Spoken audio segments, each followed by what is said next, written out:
Welcome to the Slop Farm. Enjoy the video. You start now, go straight to the tool shop and check your funds. You need about $2,000 to afford the upgrade, so sell junk if required. While you head there, pick up the treasure map quest at the docks because that unlocks the vendor option.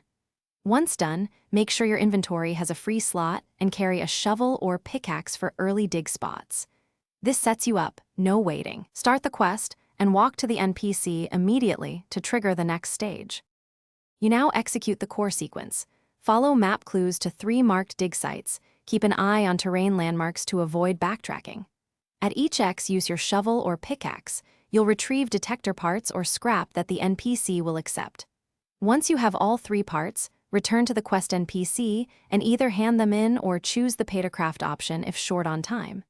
Make sure to confirm the crafting prompt. Once crafted, the metal detector is added to your inventory immediately. You finish by equipping the metal detector from your inventory and assigning a hotkey for quick access.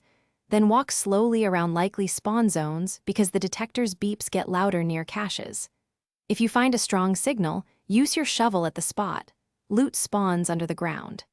If the detector didn't appear after crafting, relog to the server, check the quest log for any missing parts, and if necessary, revisit each dig site to verify you actually picked up every component. Thanks for watching. Consider subscribing if we helped you today.